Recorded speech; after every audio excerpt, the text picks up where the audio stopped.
हमारे बीच में आज केजीएमयू से एमबीबीएस कर रहे हैं हमारे बीच में मिस्टर श्याम भलोटिया जी, जो कि ऑल इंडिया रैंक जिनकी बहुत अच्छी रही। आपको पता है कि ऑल इंडिया का टॉप 10 कॉलेज है और यूपी के टॉप कॉलेजों में वो शुमार है। वहां से वो अपनी बीएस परस्यू कर रहे हैं और वो अपनी इस जर्नी के बारे में कैसे वो सफल हुए, क्या क्या स्ट्रगल फेस करना है, कैसे आप नीट को क्रैक कर सकते हो, या वो सारी जो भी सर्कमस्टेंसेस, जो भी कठिनाइयां आप इस एज में फेस करते हो, ठीक है, वो सारी जानकारी आपसे शेयर करने के लिए हमारे बीच में है। साथ में विद्यालय की प्रिंसिपल मैम भी है। हम चाहते हैं कि आप क्रम से जिसके मन में जो भी शंका है वो आप भैया से पूछेंगे और वो उसका जो भी उचित आंसर है वो आपको प्रोवाइड करेंगे। कोई हेजिटेशन नहीं रखिएगा, ठीक है, क्रम बाई क्रम पूछेगा। एक क्लैपिंग हमारे डॉक्टर श्याम भलोटिया भैया की।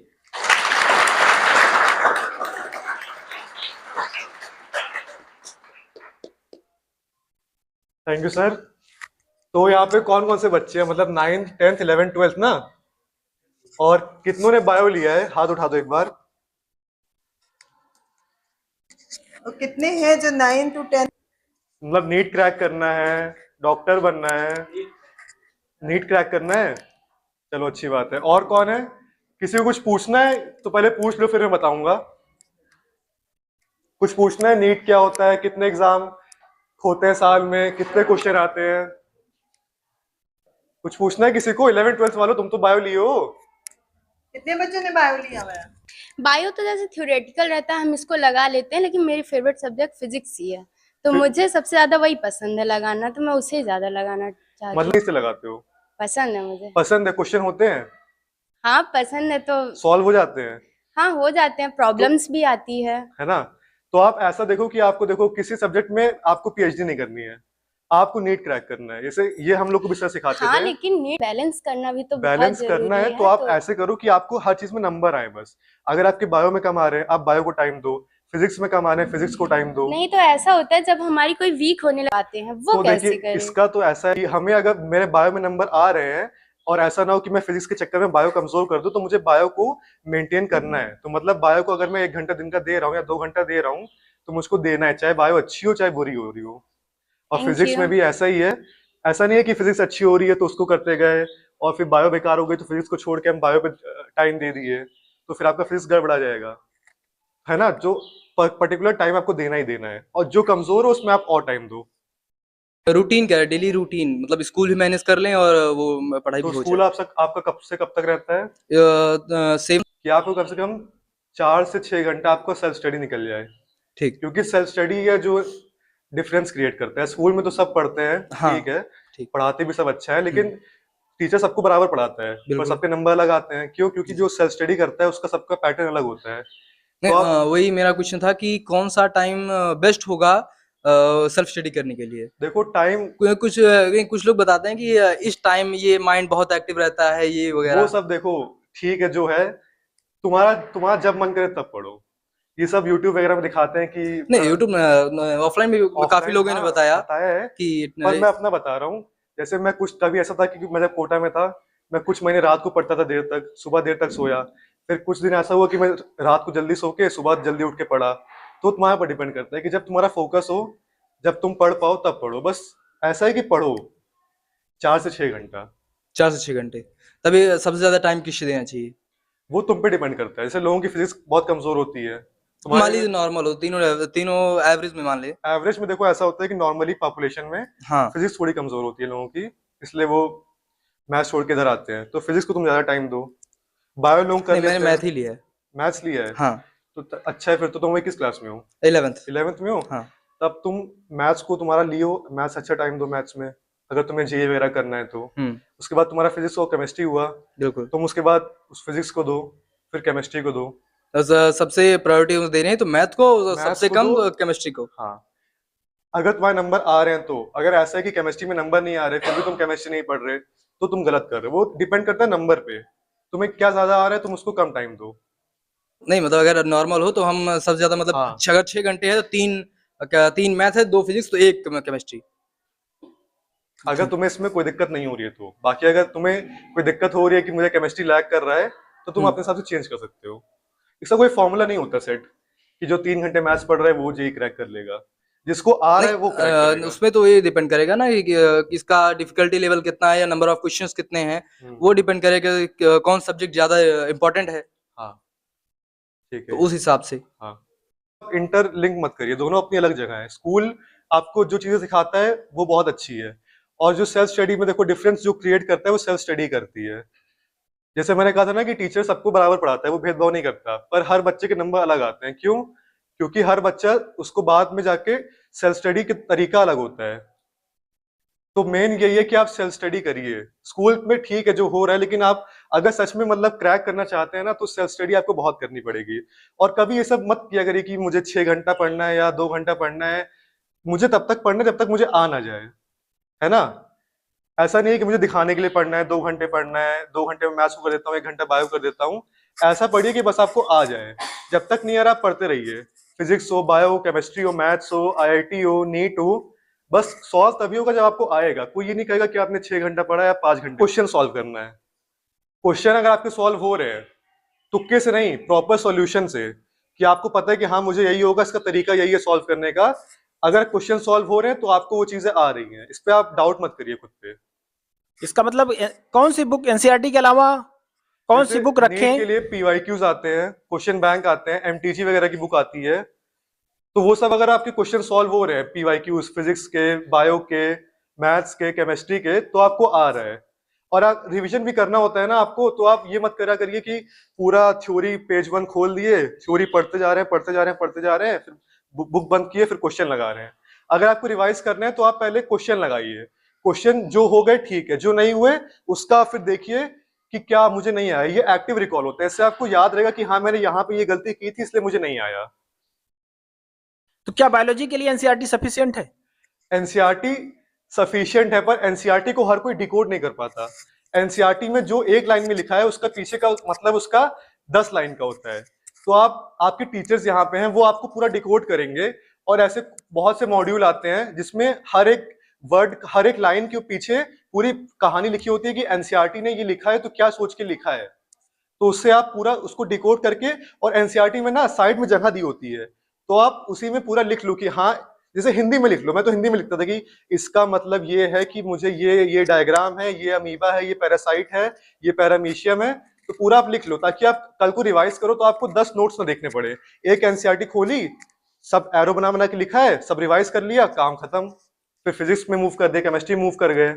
और केमिस्ट्री में भी 3 पार्ट होते हैं ना, ऑर्गेनिक, इनऑर्गेनिक, फिजिकल। तो देखो जो फिजिकल होती है वो तो फिजिक्स की तरह है, फॉर्मूला समझ गए, न्यूमेरिकल आया, सॉल्व कर दिए। और जो ऑर्गेनिक है उसमें आपको रटना कभी मत। ऑर्गेनिक में जो नेम्ड रिएक्शन है वो तो रटने हैं, लेकिन जो हॉफमैन हो गया सब रटने हैं। लेकिन जैसे उसमें जो मैकेनिज्म होता है कि ये रेडिकल गया, ये रिएक्ट किया, ये एल्कीन है, ये इससे स्ट्रॉन्ग है, इसकी बॉन्ड लेंथ इतनी है, तो वो आप एक बार कॉन्सेप्ट समझ लो, फिर आपको प्रॉब्लम बहुत कम होगी। और इनऑर्गेनिक की बात करें तो उसमें देखो, उसमें तो रटना है। वो पसंद नहीं आती है, मुझे पसंद नहीं आती थी, पर उसमें आपको रटना ही है। उसमें आप लॉजिक लगाओगे तो आप फंसोगे, कहीं कहीं लॉजिक सेटिस्फाई हो। जी, फिजिकल के लिए फार्मूला बेस्ड क्वेश्चन, इनऑर्गेनिक के लिए पीरियोडिक बेस्ड क्वेश्चन, लेकिन ऑर्गेनिक के लिए जैसे बहुत सारी नेम रिएक्शन है जो लर्न नहीं होती बच्चों को, उसके लिए क्या करें? सबका होता है जी, पर उसमें क्या है कि आपके पास इतना टाइम नहीं होता नीट में कि आप पूरा थिंकिंग अपनी लगाओ कि अच्छा ये अगर हॉफमैन रिएक्शन है तो उसमें ये बनेगा क्योंकि ऐसा रिएक्शन हो रहा है। मैकेनिज्म बेस्ड, उसमें आपको नॉर्मल 2 कंपाउंड देंगे, उसमें बताएगा कि ये उसका रिएजेंट है, क्या बनेगा। तो उसमें आपको थिंकिंग लगानी है कि ठीक है अगर ये है तो ये मैंने जो पढ़ा है नॉर्मल कि ये मैकेनिज्म ऑफ एक्शन होता है, ये बॉन्ड जाएगा वहां पे रिएक्ट करेगा, इलेक्ट्रॉन तोड़ेगा, तो आपको करना है नॉर्मली। लेकिन जैसे जो नेम्ड रिएक्शन होते हैं वो आपको मतलब याद करने हैं प्रॉपर, क्योंकि नीट में इतना समय नहीं मिलता आपको। आप जब पढ़िए तो आप उसका मैकेनिज्म समझ लीजिए, लेकिन एक टाइम बाद जब नीट आएगा तो आपको वो मुंह पे रटी होनी चाहिए कि हाँ ये रिएक्शन है तो इसका ये इसका वो कंपाउंड होता है, ये रिएजेंट होता है, ये बनता है। ठीक है, इसको कैसे हल करें? देखिए असर्शन और रीजनिंग में तो ऐसा होता है, असर्शन आप पढ़ो, फिर रीजन के बीच में आप बिकॉज लगा दो। अगर असर्शन के बाद बिकॉज लगाने के बाद रीजन उसको सेटिस्फाई कर रहा है तो मतलब वो दोनों असर्शन रीजन ट्रू हैं और वो उसको सही एक्सप्लेनेशन भी है। इसमें देखिए मेन डाउट क्या होता है कि एक्सप्लेन कर रहा है कि नहीं कर रहा है। ट्रू फॉल्स तो नॉलेज पे है, लेकिन एक्सप्लेन कर रहा है कि नहीं कर रहा है, इसमें बहुत कंफ्यूजन होता है। तो उसका ही मैं बताया कि आप बीच में बिकॉज लगा दो। अगर बिकॉज लगाने के बाद वो जस्टिफाई कर रहा है तो वो रीजन उसको एक्सप्लेन कर रहा है, ये आप समझ सकते हो ऐसा। सर क्वेश्चन बेस्ड आते होंगे। असर्शन देखो, जब मैं दिया था 2023 में, तब पांच छह क्वेश्चन आए थे, और मैं बताऊं तो वही क्वेश्चन होते हैं रैंक डिसाइडिंग, क्योंकि वो थोड़े हर कोई नहीं समझ पाता। तो उसको आप प्रैक्टिस कर सकते हो पीवाईक्यू से। उसको अगर आप प्रैक्टिस कर ले जाओ तो आपकी रैंक में काफी डिफरेंस आ जाएगा। रखा है अर्नेस्ट मायर हैं, इन लोगों के बारे में इनका क्या रोल है? क्या इनसे बेस्ड क्वेश्चन आते हैं एग्जाम में? जो भी लिखा है उस सब चीज से क्वेश्चन आ सकता है, पर अब क्या है कि पहले क्या था कि एनसीईआरटी के जो बाहर भी चीजें हैं उससे भी क्वेश्चन आया करता था, लेकिन अब क्या है कि जो एनसीईआरटी में है सिर्फ उससे आएगा, उससे बाहर नहीं आएगा। तो साइंटिस्ट के बारे में अगर आप चाहो तो पढ़ सकते हो, पर उससे क्वेश्चन आना बहुत कम उम्मीद है। बाकी एनसीईआरटी की समरी पढ़ लो, डायग्राम्स पढ़ लो, लेबलिंग पढ़ लो, और A to Z जो जो लिखा है सब पढ़ लो। आप हर चीज से क्वेश्चन आ सकता है। सर अभी आपने लेबलिंग की चर्चा की, तो डायग्राम का इस प्रिपरेशन में कितना महत्व है? सॉरी सर, डायग्राम का जरूरी है। देखो जो डायग्राम बुक्स में डायग्राम है ना, वो सारे आपको आने चाहिए। लेबलिंग से लेके कहाँ पे क्या लेबलिंग है, ये किस चीज का डायग्राम है। जैसे प्लांट फिजियो में, प्लांट किंगडम में बहुत सारे डायग्राम बने हैं, सबकी लेबलिंग अलग अलग है, और सब आपको आना चाहिए। एनसीईआरटी में जो है वो सब आना चाहिए। बाहर का तो आप ठीक है, मॉड्यूल्स में कोई दिया है, अगर आपको इंटरेस्ट आ रहा है तो पढ़ लिए, पर एनसीईआरटी से तो कॉम्प्रोमाइज नहीं करना है। अपने विचार बताएं। देखो फिजिक्स में क्या है ना, फॉर्मूला अगर तुम समझ रहे हो, जैसे थ्योरी पढ़ो, बहुत अच्छा पढ़ो, फॉर्मूला डिराइव करो, सर लोग करवाते हैं, अच्छे से करवाते हैं फॉर्मूला, फिर आप एक बार समझ जाओ ना। फिजिक्स में कुछ नहीं है, फॉर्मूला है, कुछ चीजें दी हैं, बस उस फॉर्मूले में डाल के इनपुट डाल के आउटपुट निकालना है। तो फॉर्मूला फिजिक्स आप रटो नहीं, कुछ चीजें रटने की, जैसे डायमैग्नेटिक, पैरामैग्नेटिक, वो सब लॉजिक उसमें भी है, पर इन द एंड आपको याद ही करना है। पर आप फॉर्मूला समझ जाओ एक बार कि रोटेशनल मोशन है, डायनेमिक्स है, मैग्नेटिज्म है, सबके फॉर्मूला क्यों आए हैं, किरचॉफ्स लॉ है क्यों आया है, वो तो सब एक बार आप पढ़ लोगे ना, मतलब फॉर्मूला समझ लोगे, तो आपको फिजिक्स बहुत आसान लगेगी। किस क्लास से तैयारी करना चाहिए, 9 से 11 से? इसके विषय में आपका क्या सुझाव है? देखो जितनी जल्दी कर लो उतना अच्छा है, बाकी इसकी लेट कभी नहीं है। मैं तो 12th से शुरू किया था। बाकी अगर तुम्हारा गोल क्लियर है 9th में कि मुझे बायो लेनी है, 11th में बायो लेनी है, फिर नीट क्रैक करना है, तो बहुत अच्छा है। मतलब जब शुरू कर दो कोई दिक्कत नहीं। नीट में कोई एज कट ऑफ तो है नहीं। मैंने 12th में शुरू किया था, मैंने एक ड्रॉप लिया, कोई दिक्कत थोड़ी हुई। बस नीट आप क्रैक कर लो और आप गोल अपना क्लियर कर लो कि हाँ मुझे पढ़ना है, क्रैक करना है। साल होंगे, आप 4 साल में 40 बार उस चीज को पढ़ोगे, तो ये तो जो देखो जो टॉप रैंक आती है वो तो कोशिश होती, मतलब जो हिस्ट्री है कि वो लोग पहले से तैयारी करते हैं, लेकिन ऐसा कोई वो नहीं है कि जो 9th से कर रहे हैं सिर्फ वही क्रैक कर सकता है। कोई भी क्रैक कर सकता है, बस आपके अंदर चाह होनी चाहिए। और ठीक है, अगर 12th में तैयारी शुरू की जैसे मैंने की, तो मैंने एक ड्रॉप ले लिया, तो मुझे एक साल मिल गया, तो मैं कंप्लीट कर ले गया। तो आप 12th में हो, 11th में हो, ये मत सोचो कि मुझे लेट हो गया है। बाकी 9th वाले हो तो अब और अच्छा है। अच्छा श्याम, अक्सर बच्चों के क्वेश्चन आते हैं, मेरे पास भी आते हैं कि हमें फाउंडेशन कोर्स दे लेते हैं मैम, हमें डमी क्लास करा के परमिशन दे दीजिए ताकि हम 9 से या उससे हम क्लासेस कर लेते हैं, कोई कोचिंग ज्वाइन कर लेते हैं। तो ये बेनिफिट होता है, या उन्हें अपनी 12th को कंप्लीट करने के बाद फुल ऑन फोकस नीट या आईटी पे करके वो ज्यादा बेनिफिट होता है? देखो स्कूलिंग का तो बेनिफिट है, मतलब अगर आप 11th 12th में थोड़ा थोड़ा अगर फाउंडेशन अपनी स्ट्रॉन्ग करते जाओगे, तो बाय चांस अगर आपका नहीं भी हुआ, तो जब आप ड्रॉप ईयर में होगे ना, बहुत बच्चों से आगे होगे, फिर आप उसमें अपना शार्प करोगे, एज बनाओगे नहीं। तो 11th 12th से फाउंडेशन अगर तैयारी करते रहोगे, ऐसे पीवाईक्यूज लगा रहे हो, थोड़ा नीट ओरिएंटेड होके पढ़ रहे हो, तो इसमें आपको बेनिफिट तो जरूर मिलेगा। कम इंट्रेंस टेस्ट। बहुत बढ़िया। क्या क्या सब्जेक्ट आते हैं इसमें पता है? बायो और शायद फिजिक्स, केमिस्ट्री, बायो। किसका कितना वेटेज है, और एक सही करने पे कितने मार्क्स मिलते हैं, नेगेटिव मार्किंग कितनी है, कुछ आइडिया है? मैं बताता हूँ। गलत हो जाए तो -1, अगर अटेम्प्ट नहीं किया तो 0, उसका मतलब काउंट नहीं होता। बाकी फिजिक्स के 100 क्वेश्चन आते हैं, केमिस्ट्री के 100 क्वेश्चन आते हैं, और बायो के 200 क्वेश्चन आते हैं। इसमें से आपको 180 और 90 अटेम्प्ट करने होते हैं, ऑप्शन आता है। और बायो का वेटेज ज्यादा है, 360 नंबर का है। केमिस्ट्री और फिजिक्स का 180 नंबर का वेटेज है। टोटल 720 नंबर का पेपर होता है। और अगर आपको अच्छे मार्क्स लाने हैं तो आप 600 प्लस तो टारगेट करो। अगर अच्छे कॉलेज में जाके अच्छी सी रैंक लानी है, कॉलेज लाइफ एंजॉय करनी है, घर का नाम रोशन करना है, खुद का करियर बनाना है, तो 600 प्लस आप टारगेट अभी करो। उसके बाद तो वो पेपर पे डिपेंड करता है कि क्या कट ऑफ गया, कैसा गया, डिफिकल्टी पे डिपेंड करता है। लेकिन अभी आप 600 प्लस 650 प्लस तो टारगेट करो ही। आज से क्या करो, देखो जो है 2026 का सत्र चल रहा है, अभी गर्मियों की छुट्टी होगी, जो बच्चे नीट के लिए उत्साहित हो करने के लिए आप क्या सजेशन देना चाहेंगे, वो क्या करें? देखो बायो में देखो एनसीईआरटी अच्छे से पढ़ो, एक पीवाईक्यू मॉड्यूल, वो पीवाईक्यू ले आओ क्वेश्चन बैंक, उसको सॉल्व करो।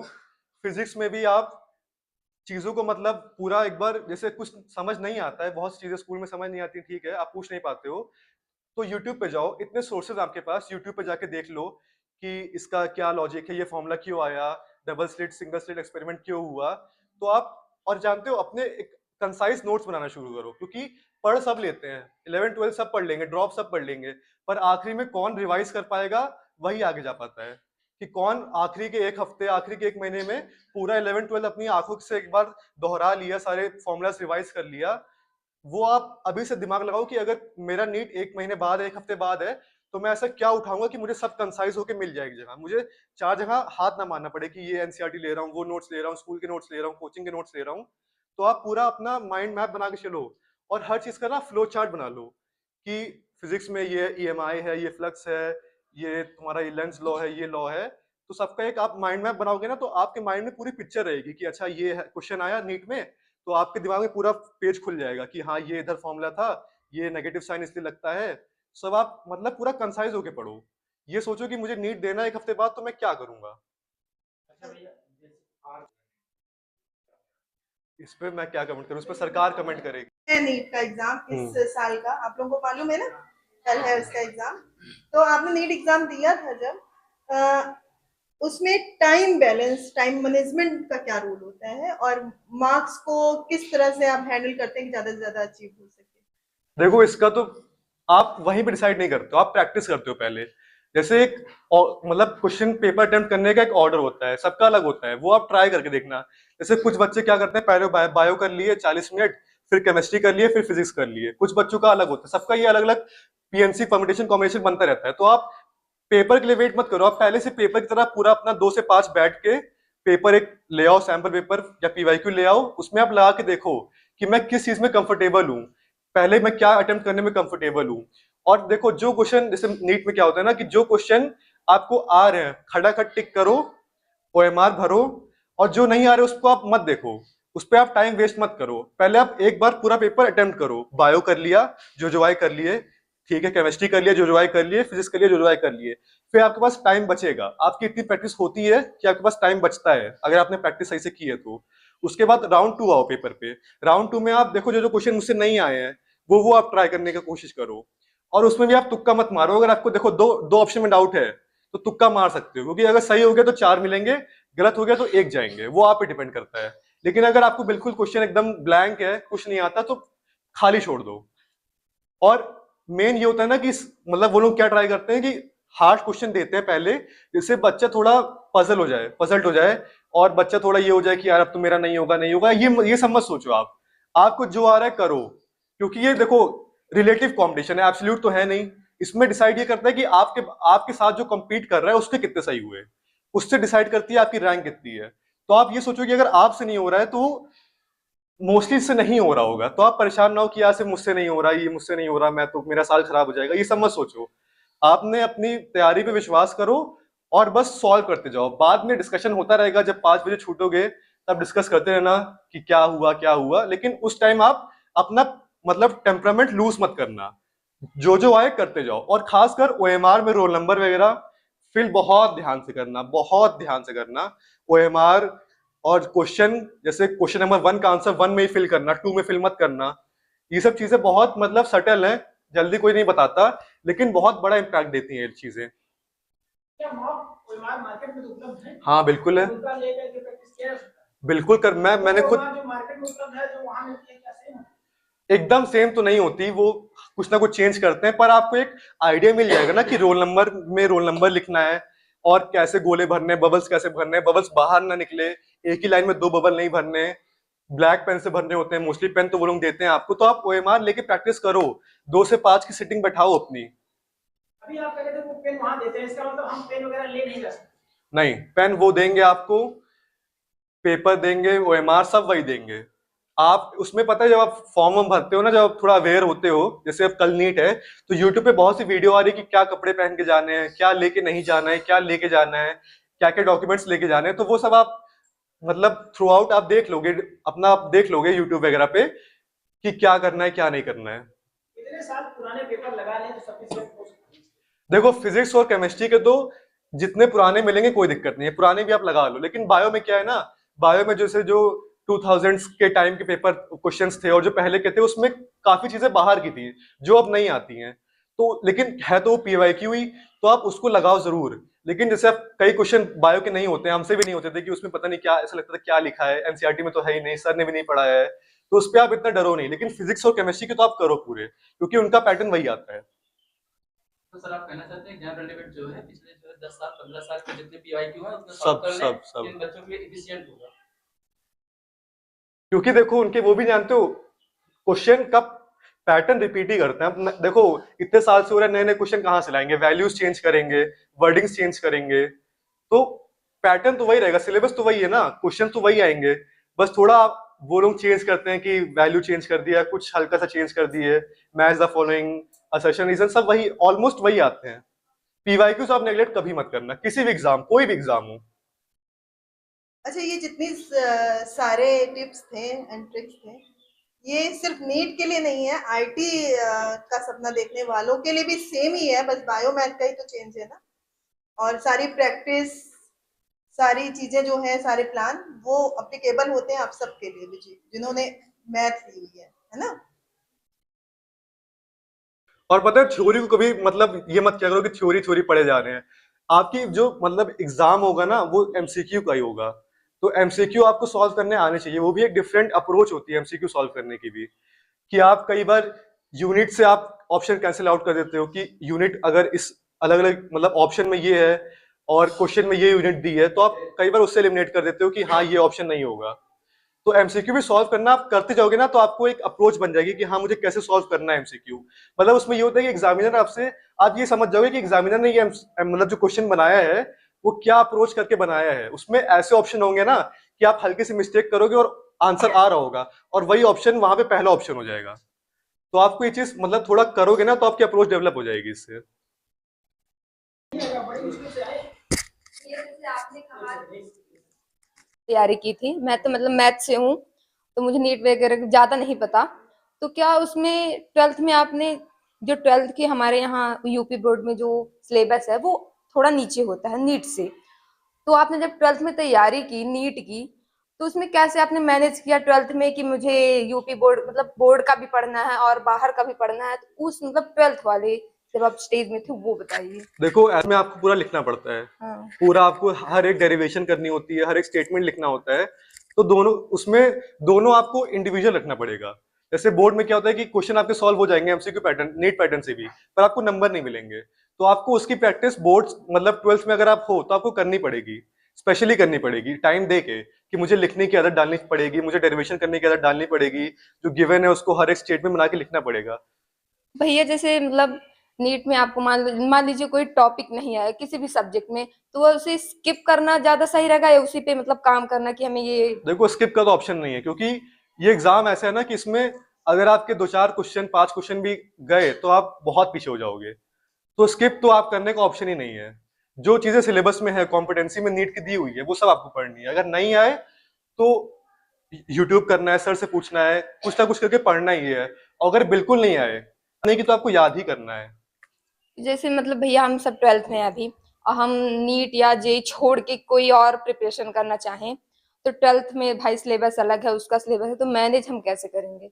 जैसे आप मतलब कौन से एग्जाम की बात कर रही हैं आप? डिफेंस भी कह सकते हैं, कोई भी कह सकते हैं, तो उसके लिए तो आपको स्पेशली टाइम देना पड़ेगा, मतलब अलग से टाइम उसके लिए निकालना पड़ेगा, निकालना पड़ेगा। लाइक रूटीन या ऐसे ही कि पढ़ लें, नहीं रूटीन नहीं, फिक्स करना पड़ेगा रूटीन कि? देखो एग्जाम अगर क्रैक करें तो फिक्स तो करना, डिसिप्लिन में तो रहना पड़ेगा, हर दिन पढ़ना पड़ेगा, हर दिन कुछ ना कुछ तो पढ़ना ही पड़ेगा, वरना आप कब पीछे हो जाओगे आपको पता ही नहीं लगेगा।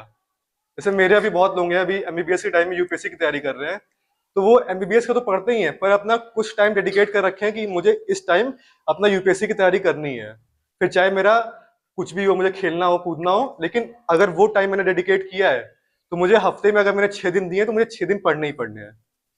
वरना ऐसे फिर क्या मतलब है यार, आप 3 दिन पढ़ रहे हो तो फिर 3 दिन भी मत पढ़ो, अगर कर रहे हो तो फिर एकदम अच्छे से करो कि रिजल्ट लेके ही आओ। मेंटर का कितना रोल है और बुक्स का कितना रोल है इस जर्नी में? देखो जैसे जब मैं कोटा गया था ना, शुरू में जो क्लास थी 200 की क्लास थी, 200 के 200 बच्चे आते थे, 6 महीने बाद वो 200 के 100 बच्चे हो गए, फिर 8-9 महीने बाद वो 100 के मुश्किल से 60 बच्चे बचे होंगे। तो देखो जो आखिरी तक टिक गया समझ लो कि काफी आगे चला गया है वो, आप बहुत बच्चे पीछे छोड़ दिए हो। अगर आप आखिरी तक टिके हुए हो उसी एंथुसियाज्म से कि जिस दिन आपने डे 1 में शुरू किया था, देखो डे 1 में शुरू तो सब करते हैं कि हाँ भाई नीट निकाल दूंगा, एकदम पढ़ूंगा, पढ़ते भी है लोग, पर जो अंत तक टिका रहे ना वही आधी बाजी मार जाता है। और मेंटोर मेंटोर तो बहुत जरूरी है। आपके कई बार ऐसा होता है कि आपके नंबर नहीं आते, आपको चीजें समझ नहीं आती, तो आपको एक ऐसा इंसान चाहिए होता है जो आपको समझ सके, जो आपको काउंसिल कर सके, जो बता सके कि बेटा हाँ ये आप सही कर रहे हो, कोई बात नहीं, ये क्वेश्चन ऐसे होगा, ये क्वेश्चन वैसे होगा। तो मेंटोर एक अपना आप मतलब एक टीचर से उतना इंटरेक्शन रखो कि वो आपको एज अ मेंटोर गाइड कर सके। और बुक्स की बात है तो देखो बुक्स तो एनसीईआरटी तो सर्वपूर्ण है, उसका तो कोई जोड़ ही नहीं है, वो पढ़नी ही पढ़नी है आपको, उसका तो कोई मतलब है ही नहीं, ऑप्शन नहीं है उसका।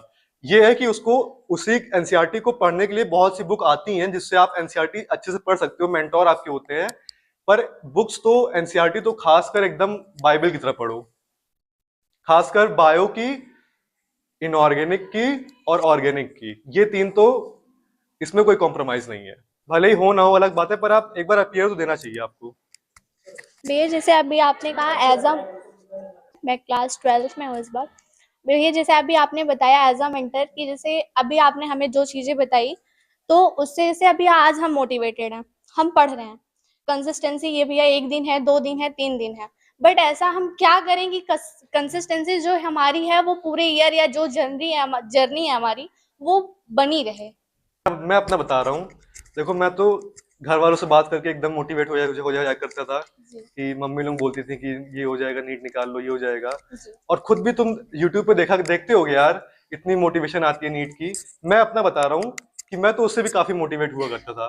बाकी अगर देखो एक बार आपको पढ़ने में अगर आपके नंबर आने लगे ना, अगर आप मतलब पीवाईक्यूज लगा रहे हो, आपसे सॉल्व होने लगे, तो वो खुद ही एक मोटिवेशन है, फिर लगेगा कि आपको अच्छा हो रहा है, ठीक है, और पढ़ना है और करना है।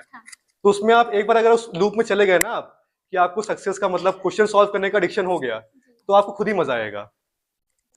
कौन से सब्जेक्ट की, सबका पैटर्न अलग है। नहीं, फिजिक्स केमिस्ट्री बायो तीनों में।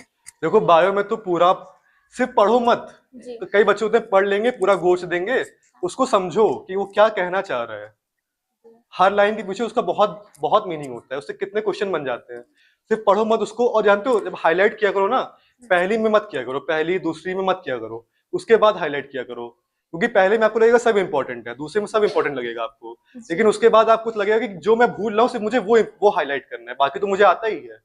और उसको सिर्फ पढ़ो मत, जैसे बताया ना कि उसको समझो, और समझ नहीं है यूट्यूब करो, मेंटोर से मिलो, सर से मिलो स्कूल के, या गाइड्स आती हैं, सब पढ़ो, मतलब उसको समझ जाओ।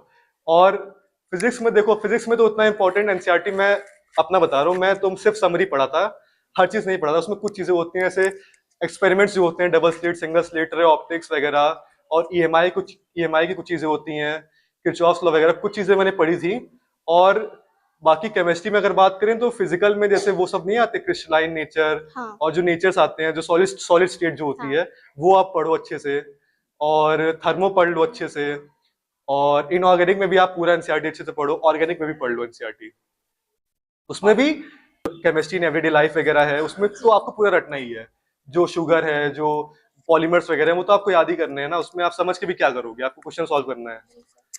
और भैया बोर्ड है, 12th है, उसमें 11th की भी चीजें इन्वॉल्व हैं, तो भैया 11th का हम कैसे करें कि हमें वो चीजें भी ना भूलें हम? आप ऐसा करो कि हर दिन को आप कुछ टाइम डिसाइड कर लो कि मुझे इतने टाइम 11th का करना है, पढ़ना है, और उसमें आप मोस्टली एमसीक्यू सॉल्व करो। अगर आपसे एमसीक्यू सॉल्व नहीं हो रहे, फिर आप थ्योरी पढ़ो, थ्योरी पढ़ ली फिर एमसीक्यू सॉल्व करो। कोशिश आप ये करो कि मेरा रिवीजन जो हो एमसीक्यू के थ्रू हो, क्योंकि देखो 11th में आपको लिखना तो है नहीं, स्कूल के एग्जाम तो लिखने नहीं है कि पूरा आपको पूरा डेरिवेशन पता हो, ये पता हो, वो पता हो, आपको सिर्फ एमसीक्यू सॉल्व करने हैं। तो सिर्फ आप एमसीक्यू सॉल्व करके अपना रिवाइज करो ना, और 12th का जो चल रहा है वो तो चलेगा, क्योंकि आपको स्कूल के एग्जाम भी देने हैं, बोर्ड्स भी देने हैं।